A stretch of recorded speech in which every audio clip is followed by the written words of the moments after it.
And we are live. It is another episode of the Sports Card Dad. I've got my buddy here, Alex Winter, president of Hake's Auctions. He's back for the quarterly episode that we do. I love this show. I look forward to this show every year. Every year we've got a few different of these that we're doing, and I love it. Absolutely love it. I look forward to it. So, Alex, thanks very much for hanging out here with me tonight. No, appreciate it. Always love coming on your show.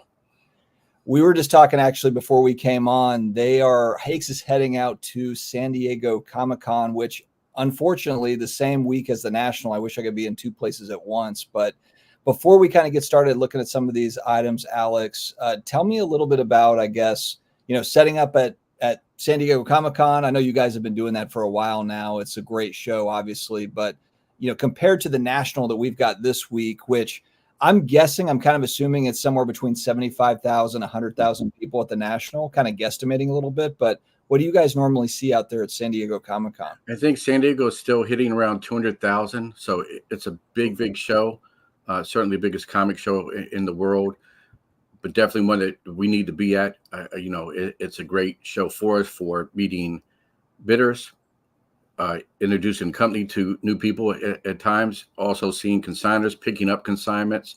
So we do 15 different shows a year, none bigger or better than San Diego. Yeah, absolutely. I've got it because the San Diego Comic-Con, same week as the National. And then I was telling you here in Raleigh, North Carolina, we have Galaxy Con, which is kind of like a very mini con that we have here, but there's always great actors and everything that come out to it. So I just miss, I don't know why the end of July week seems to be a prime week for shows and that sort of thing. But what can you do? We were talking, before we started, normally the National is next week, and that's the week we close an auction, because we always close the auction a week after San Diego because we take stuff out there to promote. So yeah, the fact that they're both the same week, and then in 2 weeks is what is considered the National of Political Item Collectors Convention. So like three major shows for three major areas of collecting all happen within a couple of weeks of one another. Yeah, no, it's absolutely wild. And you guys, you landed, you've landed a few big collections here recently, but there was one that popped up on Instagram that I saw, and it was a big time action figure collector. Is that right? Can you tell us a little bit about him? He's coming out. Somehow you guys got him to sell his collection. It's incredible. Yeah, Jeff Jacob. He's been collecting since he was 17. So for decades, he amassed the finest action figure collection to ever hit the market. It is primarily Star Wars and vintage Kenner, the original 3 films. But it also is Transformers and G.I. Joe and Thundercats and many other different action figure lines. About 3,000 pieces, all AFA graded, and most are among the highest, if not the highest graded. This guy really had attention to detail. He went after every variety, so he doesn't have one Darth Vader. He has 15 Darth Vaders, every card variation and serial number and so on and so forth. And it's one of those things like a sort of a day in the life of an auction house. You don't know what's going to happen. Kelly has known this person for years, interacted with him, did a Chicago toy show a couple months ago, met up, had dinner with him, no mention of this. And about a month ago or so, he called out of the blue and said, because everyone in the collecting community, action figures, knows Jeff Jacob, knows of this collection, and just assumed it was never going to be available because of how long he collected and how much he liked it. And out of the blue, Kelly gets a call and said, I think I'm ready. They do the deal. Kelly flies out. Actually, while we are putting this current catalog together, getting ready to go to the printer, need all hands on deck. And Kelly and Josiah have to go out, seal the deal, sign the contracts, kind of come up with a game plan of how they're going to get it back here. Take a lot of video footage of the whole event. And if anybody wants to, they can go on our socials and go back a couple weeks and you'll see the sizzle reel that we put together that shows the overview of the collection. So that was phase 1. Kelly comes back, ties up some loose ends, locks in the truck, locks in the security, goes back out, and over a week period, packs it all up. The security crew drives it back nonstop, and it's now in the building. We will not start selling it until January 2025. Yeah. The game plan is, at least for the first time, it's going to be a standalone catalog, printed catalog auction of just his items. and then Oh, wow. we'll see how we do it the rest of the year. If we integrate some into the other catalogs, if they're always standalone, it'll be a work in progress. But for this first one, we wanted to make it seem as special as it is, and that is, again, the finest action figure collection to ever hit the market. A few years ago, 5 years ago, maybe now, we sold the Russell Brand Star Wars collection, and at that time, people were blown away by that, as were we. And this is, no pun intended, light years ahead of that collection. Yeah. So just so I understand that, you're going to take a piece of the 3,000, and that's going to be on its own in January. Mm-hmm. And it's going to be its own kind of catalog auction. Yeah, maybe 500 items. Again, there's a lot of moving pieces to figure out. But yes, it will be just his items, heavy on Star Wars, obviously, as I mentioned, but some of these other lines as well. One standalone catalog auction in January, and then we'll see how the rest of the year plays out. Yeah, that's going to be unbelievable, man. Because you guys really have come out and you sold some massive pop culture items. I mean, of course, there's other auction houses out there, but Hake's keeps making the news for action figure sales, especially graded action figures. It's amazing how you've cultivated those relationships over time. And we go way back. I mean, again, we're America's first collectibles auction house, right? So 1967, there was no other. And as far as Star Wars goes, I started here in 1985, and that was the year that we started selling Star Wars, because at that point, it had a little bit of time from the first stuff that came out 77, 78. So it was getting to be collectible and not new. So in 85, to sell Star Wars items, it took other auction companies until the last couple of years to catch up and realize that there was a market for this. And we've been fortunate to have some of the best collections to offer. Yeah.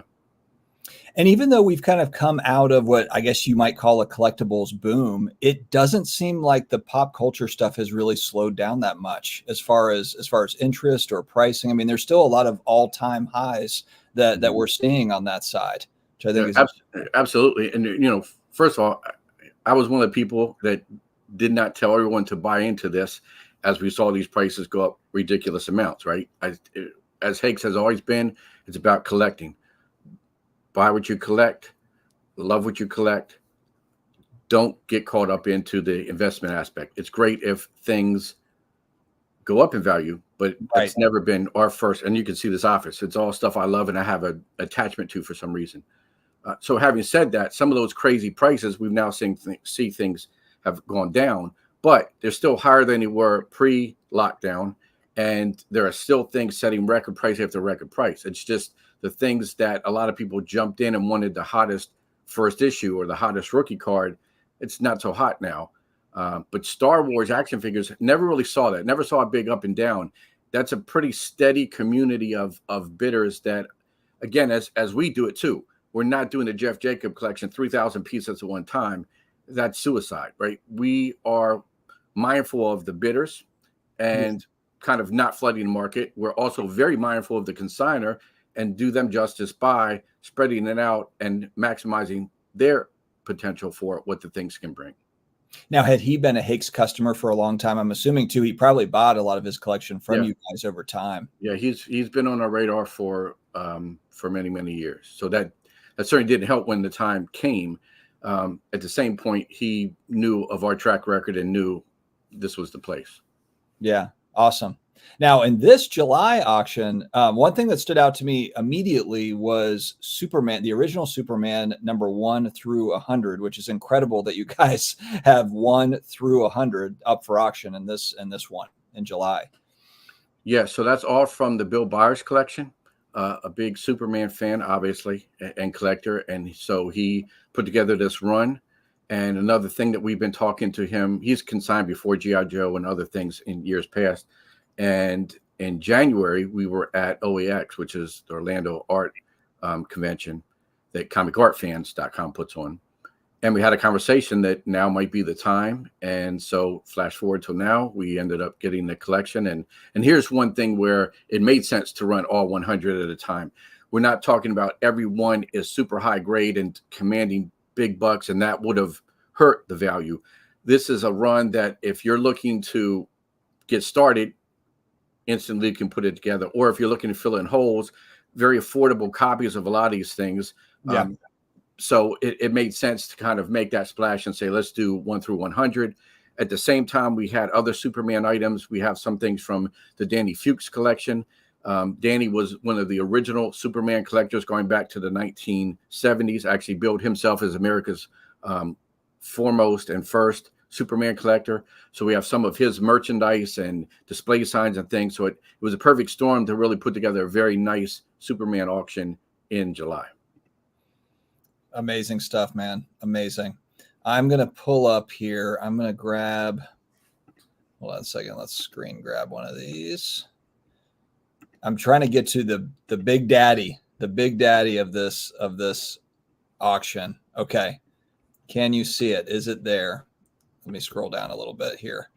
It is Captain America Comics #1. Unbelievable. So how did you guys get this? There's another one that goes back almost a year. It was at New York Comic Con from last year.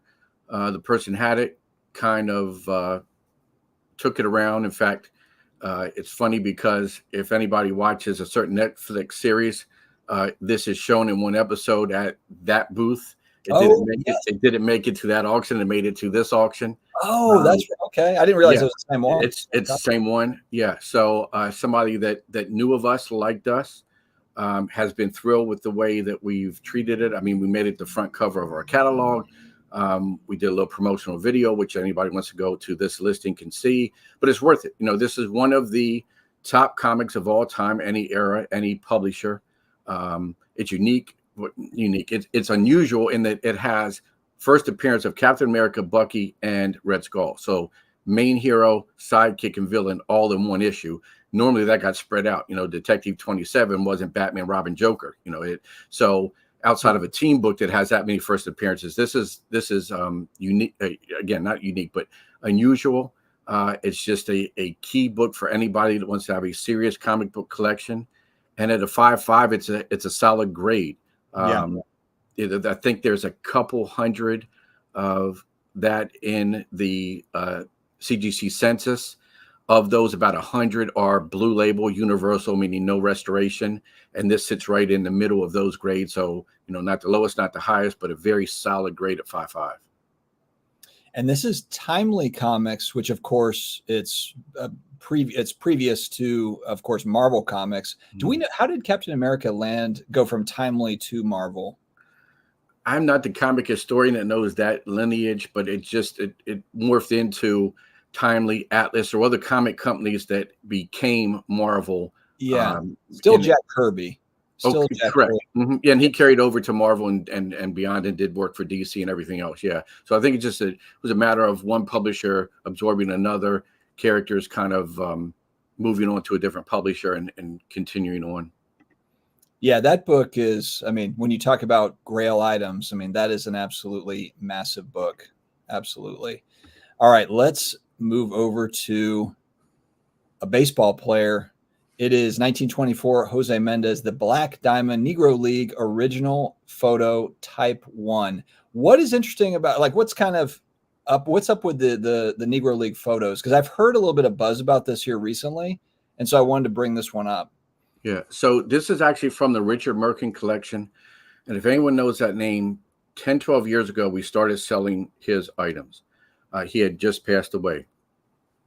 He was the original Negro League, Cuban League collector, decades before anybody gave any notice to this sect of baseball. And he was a historian as well, and a painter. He painted Negro League paintings, did a book.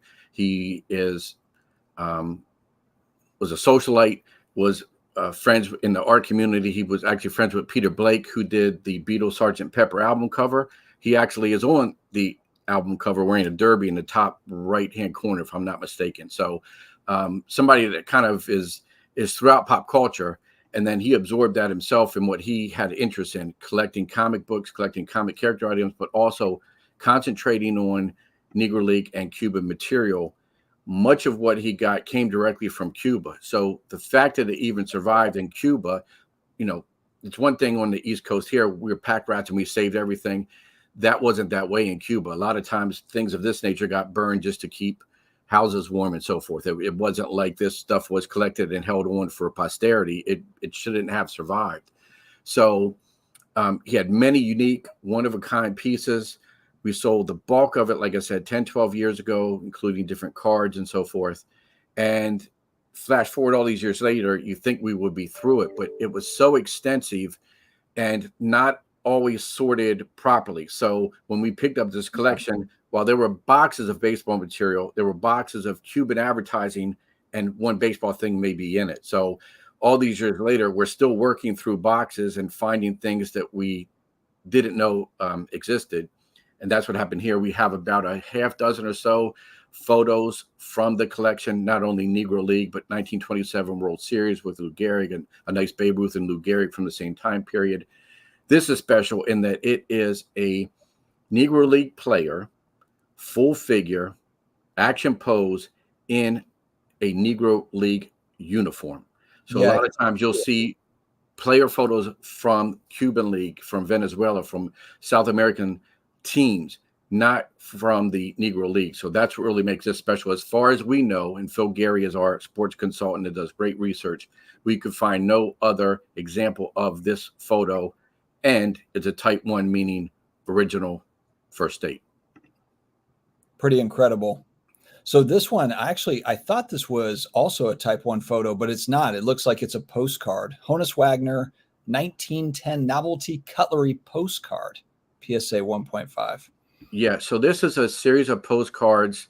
We have a number of them this time. In fact, I have a screen up here. We have a Walter Johnson. There's an Evers. I think a Christy Mathewson. I think maybe so. Yeah. And so what's interesting about, first of all, this is kind of a rather obscure series. If you're not a deep dive baseball guy, you may not even know this exists. It's a postcard, right? So there are those that are only going to want cards versus postcards, but it fits into that realm. What's interesting about this is there are, I believe, 5 in the PSA database. So if you compare that to the T206 Wagner, infinitely less. Now, I'm not saying this is the T206 Wagner, but it's much rarer than that card. And it unfortunately got a 1.5. And, don't get me started on grading companies, but I think sometimes cards can be graded severely. This is a beautiful looking example. There's about an inch spot of surface paper off the back where it was mounted in an album. So that's why it goes down so low. But the front is beautiful. Yeah. Eye appeal is tremendous. If this were a comic book at a 1.5, to the naked eye, you would see tons of flaws, right? Cards are a different monster. So you could look at this and say, what's wrong with it? You need to get out your magnifying glass, your loop, your coal miner's helmet, whatever, to see these flaws. This is a beautiful looking 1.5 of a rarely seen Wagner card. Yeah, really, really interesting piece. Really interesting piece. And this is from a collection of, we talked about some of the pieces the last couple times I was on from this collection of previous auctions. The person was primarily a pre-war collector of cards, photos, and other things. A little bit post-war, but even that didn't really go out of the 50s. So a lot of the pieces in this time that are these postcards or cards, or we'll talk about some of the photos coming up, Sporting News, that's all from this one collection, which is a guy that was I think he passed away in his 80s, a lifelong baseball collector, and bought much of this material in the 70s and 80s. Have you seen more of a movement towards these types of items, maybe just with hey, you can't afford the T206 Wagner, so these are some other really cool options that are also rare? And I ask this because I've kind of done this with Michael Jordan stuff. Obviously, a lot of his more rare cards are very expensive. But if I go to some of the kind of more obscure sets from the 80s that maybe people just aren't it's not front and center like some of the other stuff, it feels like it's a good value in comparison. Have you seen, is this kind of similar with this stuff? Yeah, for sure. Yeah, you hit it on the head. I mean, yes, those key pieces, the T206, the 52 Mano, the Action 1, the Detective 27, that's even in low grade, that's rarefied air, right? Most collectors are not playing in that realm. But they want a Wagner, they want a Mano, they want a first Batman or Superman or something. So then you diversify and you figure out what you can afford. And a lot of times it is things of this nature that maybe a little bit off the beaten path, but still very interesting, and many times rarer than the others. And then we also have the completists too, right? If you're a serious Wagner guy, then you're going to want every one. But it's simple supply and demand. There are not as many that want this cutlery versus the T206, but it's still an audience of both hardcore baseball players, but yes, other fringe people that just want one Wagner piece. And this is a very cool, if you're only going to have one, this is a very cool one. All right, we're going to shift over to a pop culture piece. I handpicked this one because I've actually been looking at some of the Back to the Future signed items by Christopher Lloyd and also Michael J. Fox, obviously. But I thought this one was especially cool. The bidding is currently at $962, about 9 days to go. But it looks like the main cast members with Robert Zemeckis, of course, who directed it. But man, this just looks really, I don't know. This, to me, I would love to frame this up, because it looks like it's an original poster. Is that correct? So yes, it's an original release, one sheet movie poster. What's even better is it's rolled. So most one sheets were folded and sent to the movie theaters. To get them rolled is not common. And what's great about that is no fold lines, right? So if you want to frame it, you don't have any visual defects there running across it. So the signature also played nicely on something like that there were no fold lines. They're big, bold signatures. It's Drew Struzan, who's famous for lots of classic 80s films, E.T., Star Wars, Indiana Jones, Blade Runner. So you've got, and now 80s posters 10, 15 years ago, not what they are now. All of a sudden, not all of a sudden, but in the last number of years, 80s have become more popular as far as items from that, none more so than movie properties. So you're getting a classic item in high grade and with 4 key signatures, all that stand out, especially because of, the canvas they had to work with. If this is an 8x10 photo, you're not going to have big signatures like this. So yeah, it has a lot going for it as far as just having a visual piece. Yeah, keep in mind, for viewers, this is 27 by 41, so that's 27 across. It's almost 4 feet long. So these signatures, this Michael J. Fox, that's Biff, Leah Thompson, and Christopher Lloyd, obviously. But yeah, that's sweet. That is really sweet. And I'm a big autograph collector myself. I get albums signed. So even if it's something like this, I have a soundtrack signed versus a photo or a poster. But I really can appreciate the size of the signatures here, because even on an album, sometimes you have room to sign and you might have somebody do a little signature there. Nobody held back on this poster. They just took up the space they had. Yeah, absolutely, man. It is absolutely tremendous. All right, let's pull up. What do we have here? What's the next gem? Let's flip over to let's just go with it. Let's go with the Superman 1. So they've got, of course, right here, you've got Superman 1 through 100. There's a video here that you can watch as well on the Hake site. But again, kind of what Alex was talking about is, it's a 0.5, so it's an affordable copy of this, wouldn't you say? I mean, if we're looking at, this book, I mean, it's just owning this book is incredible. But and here's an example too. So this is a 0.5. If this were a card, it would be authentic, right? Right. But there's a difference. And it is universal, though. That means all original state, no restoration. Now it is complete. That's why I got a 0.5. The back cover is missing. Yeah. The reason the back cover is missing, and as they even say on their tag, Superman pinup on back cover. So this had a pinup picture. So when you see a coverless copy of this or one with just the front cover, the kid tore that picture off as it was meant to be and hung it up. So yes, so you're getting everything but the back cover. So it still presents nicely. You can see the colors are strong. Yes, it has some soiling and some other wear, but it's still a solid copy for you to have in your collection.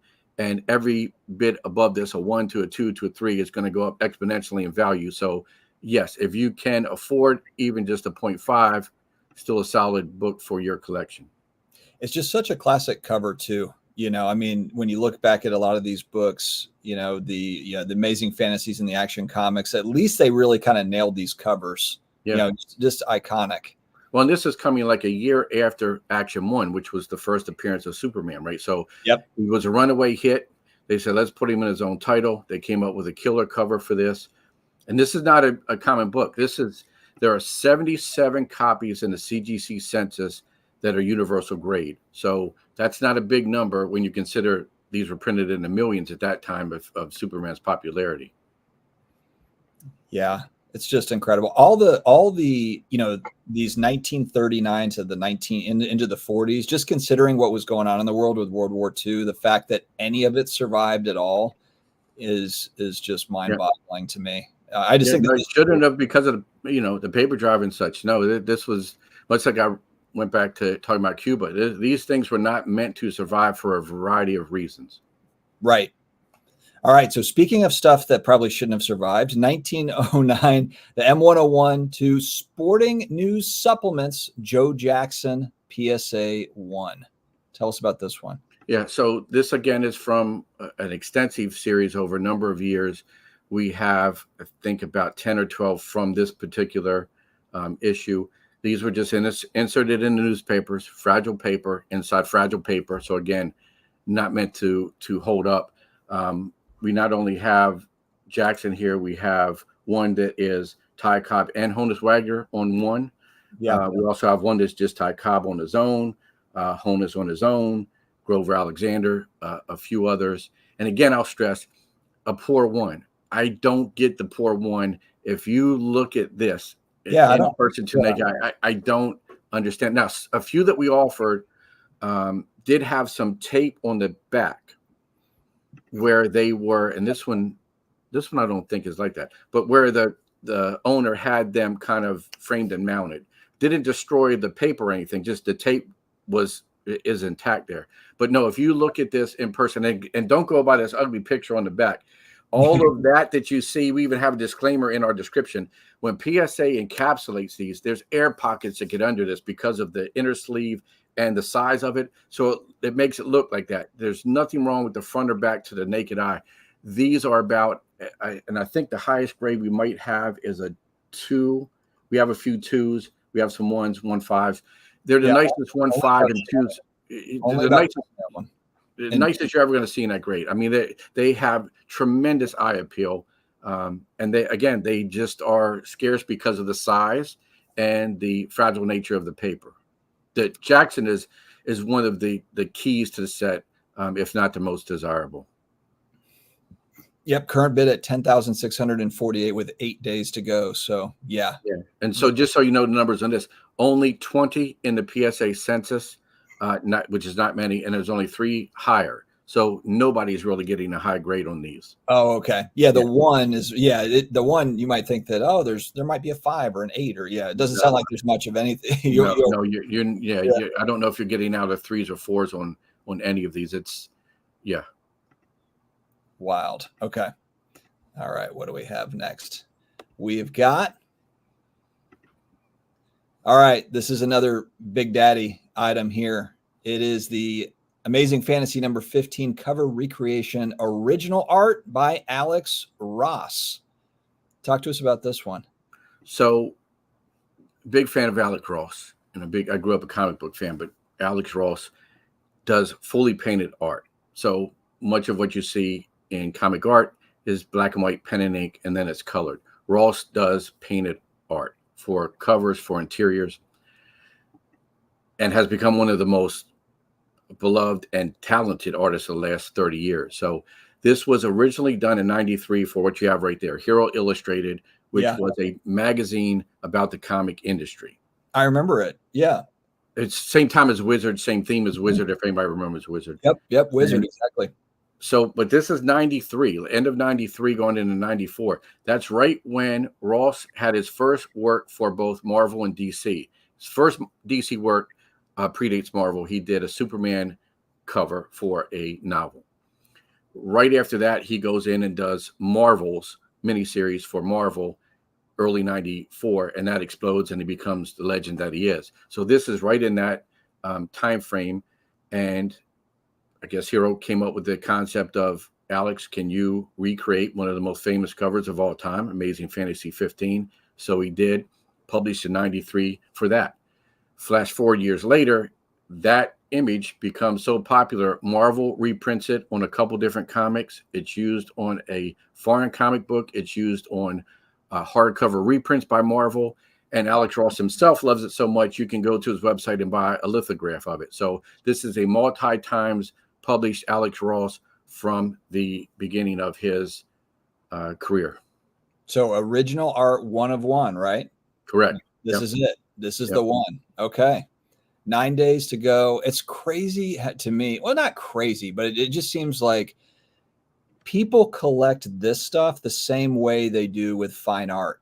I just believe the money that's being spent, it's similar to what people spend on, a lot of these kind of abstract art pieces you see in art galleries. There have been multi-million Frazettas and other pieces. There have been comic pages and covers in the hundreds of thousands. I mean, we're not reaching Van Gogh territory yet, right? But it's in the 70s, you could go into a comic convention and buy great covers, vintage covers at that point of Golden Age or even Silver Age at that time, for $75 and $100. We had one person do it. They bought a 60s Fantastic Four cover by Kirby, and they bought a 60s Superman cover by Kurt Swan. One was 75, one was 125. They sold, God, a decade ago at this point now, for about $100,000 each. They would be much more than that now. So it took a while for comic books took off first. Comic books started to go up in value much faster than comic art. But in the last 15 years or so, comic art has really come on as well, and rightly so. You're talking about one-of-a-kind pieces versus comics that may have been published in the millions. Now, we know there are not a million copies of Superman 1 left, but I just told you there's 77 in the census, and more to be discovered as time goes by. Comic book art is one of one, period, end of discussion. So, right.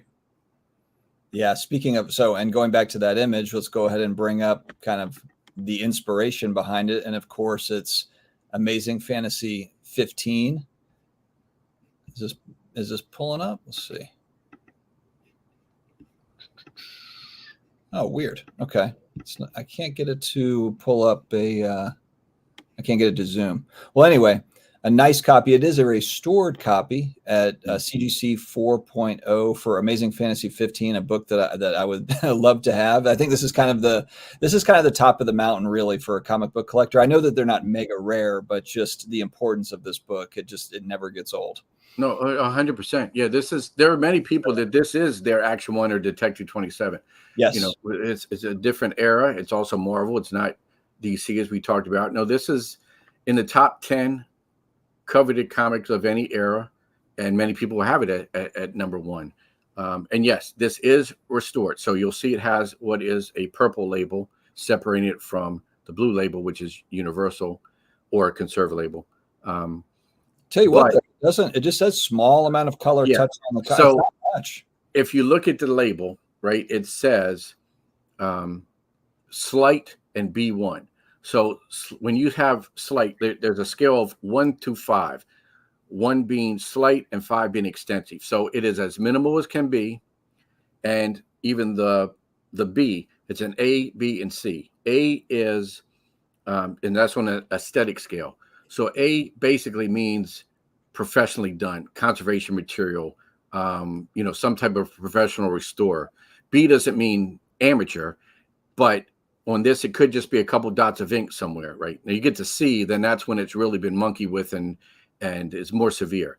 But yeah, so I don't know exactly where it is on this book, but it is extremely minimal. And so about as close to not being a purple label as you can get, but the dots of ink are there somewhere, so that results in the restored. But again, still great eye appeal. Yes, it has chipping down the side, which is called Marvel chipping, very common for books of this time period. But the colors are deep, rich. It's still a nice looking copy that would, again, run you much more than the 10 to 20,000 we expect. Were this a Universal 4.0?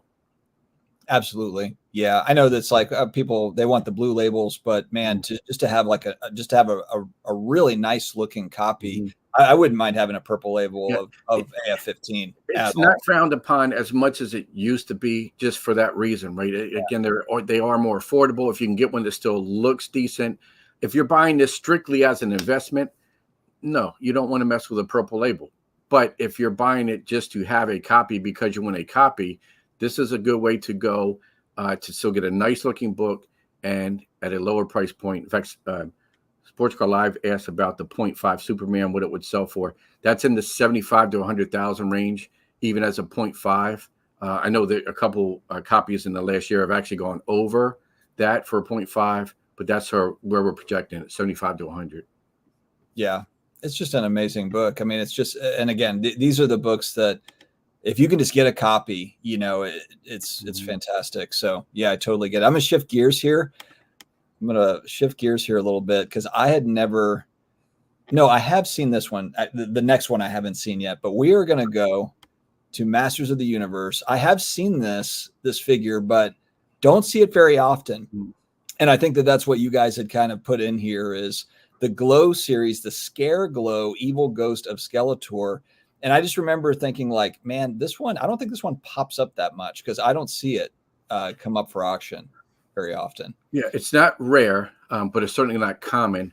And it is one of those coveted figures. This figure has a cult following. And there's two versions. The weapon that it comes with can be green or glow. We have the green. So if you're a completist, you're going to seek that out. In this grade, it usually sells in the 2,000 to 3,000 range. So yeah, it's a favorite among Masters of the Universe He-Man collectors. I really like when it still has the price tag on it, the original price tag. I know some people don't, that they might not, want it there because whatever it's getting in the way of the card. But I actually just like to see like Toys R Us or KB Toys or whatever whatever the store was. I just think that adds to kind of the mystique, to the nostalgia. There are collectors for both of them. Some like it to get, they don't even like it to be punched, right? The hanger hole at the top. They want that intact. Some don't care about that. And there are some that do, just like you, like that, especially if it's a store that they frequented as a kid and may have bought figures at Kmart or whatever. Then it speaks to them when it has a Kmart sticker. Yeah, this is one, and I remember I was one of those kids, like all of us. We were at the Kmart, we're at these places, and I don't remember seeing this one near as much as some of these other guys, that you would see. I wonder if that's regional or what. But no, I think it was just one that as series go on, and they keep adding figures. Then those technically and typically, the later series are the scarcer and the more valuable because as you went further in, interest kind of waned and sales dropped. And so this was just one that was not at the tail end of it, but not one that was, and certainly packed as many per case too. You're going to have more He-Man and more Skeletor and so forth. So it's sort of like a card where you have a short print. There were less of these made in general. It wasn't, right out the gate a hit figure. It became, I think, more of a cult figure over the years, and that's why people are gravitating to that now versus some of the others. It's cool. I did have both of these Snake Men, the Rattler and King Hiss. I thought those guys were cool. All right. We are down to the last one, the last item that I had pulled out, and I wanted to hold on. Let's go ahead and pull it up. I have never seen this one before. And not to say that it's mega rare, but it is we were talking about Thundercats earlier. It is a Thundercats figure, but I have never seen this one, the Thunder Wings Lion-O. I was looking at your description, and it looks like there was 5 different variations going back to the mid 80s, and this was one of them. Is that right? Yeah, and you can say mega rare. That would not be an overstatement. This is the only one we have ever had. Okay. Yes, and so there are 5 different varieties. Again, different countries, different variations to the card, but they're all rare. There are only 7 total in the AFA census across all of those varieties. Oh, wow. This is the single highest of them all. So this is, when we come to Thundercats, the rarest of the rare, the best of the best. This is a holy grail piece. This comes from the Mark Warner UK, as in England, collection. We have a bunch of pieces that's auctioned across many different, just like Jeff Jacob was diversified So was Warner. So we have a bunch of different lines represented, and none more so than Thundercats with this piece. Yeah, I was thinking like, man, maybe it just wasn't where I was growing up, but I don't remember this one at all. No, this was again late in the run. You know, it's a bigger figure with these accessories. The price point was higher. It was not a big seller, and so they just didn't make it to the shelves, or if they did, they weren't sold, discounted, trashed, whatever. But yeah, for there to be only 7 of any figure in AFA census, that's not many. So it's a rare figure for sure. Yeah, it's sitting at $5,500 and with 9 days to go. So it's obviously gotten people's attention. And I mean, Hake's has emerged. I know that you guys are in the oldest auction house, but you have certainly emerged. I've heard other people talking about you as well, other YouTubers, as kind of that go-to for action figures and a lot of the comic book stuff and the pop culture stuff. You guys have incredible items that have been popping up here, especially over the last few years. Yeah, we've been fortunate, and again, I name check and I thank Russell Brand, because that really got the ball rolling. Like, you know, we had offered action figures, like I said, back to 85 over decades, but that was really the first big collection to come out that was also third-party graded. Most of that was AFA, and that made a difference. And those sales were tremendous, broke all kind of records, auction after auction, and that just got things rolling, and more action figures came our way, either raw that people had put away and then we went and got graded, or people that had bought action figures graded over the years and saw the prices we got and decided it was time to sell, much like Jeff just did. So as great as this year has been, and this auction is loaded top to bottom with action figures, and November is looking good already as well, 2025 is going to be something else once we start selling the Jeff Jacob collection. So yeah, guys, I mean, I know a lot of sports card collectors are, you know, they tune into my channel, but I also know there's a lot of people that just collect a huge variety of different things. And Hake's does have a huge variety of all sorts of different stuff. So make sure to check out the website, because there's going to be something. There will be something. I don't want to say the word guarantee, but I mean, you guys have all sorts of different collectible stuff that I didn't even know was collected. So yeah, if I just put in a plug for that, right? We got over 2,000 items. Political memorabilia, sports, advertising, action figures, comic books, original comic book art, concert posters, non-sport cards, even have some jewelry, fine jewelry this time. So yeah, if it's pop culture or historical, we've never shied away from it. Magic cards, Pokemon cards this time. So yeah, we've got a little bit of everything. And that's what makes our auctions unique, in that there are other auctions that do all of these different things, but primarily on its own. We like to combine everything, break it up so it's not all one thing. We have a very diverse pool of bidders. So the guy that buys a Kennedy button might buy a Beatles poster, and they might buy a Spider-Man comic. So we're hitting everybody at one time. And you guys, so this is going to end in so there's a couple different slots, but 8 days, 9 days. So, you know, keep an eye out for it. There's some time, obviously, but keep an eye out. I like the way that you guys do it as well, to where the bid comes in and it extends. What does it extend? Another 10, 15 minutes? We do a 20-minute clock. So this will end on the 30th and the 31st. The 30th is the historical sports jewelry. And then the 31st is the pop culture, the comics, toys, all that. Both days, 9 Eastern. We start our 20-minute clock. If no bids come in those 20 minutes, those items close. If things are bid, they are opened up individually for 20 minutes. So there is no sniping. It allows a 20-minute period where it must pass before an item will close. So every bidder has that opportunity, and we certainly don't have any consigners complain that bidders don't have every opportunity to bid. So we find it to be the most fair way for everyone involved. Absolutely.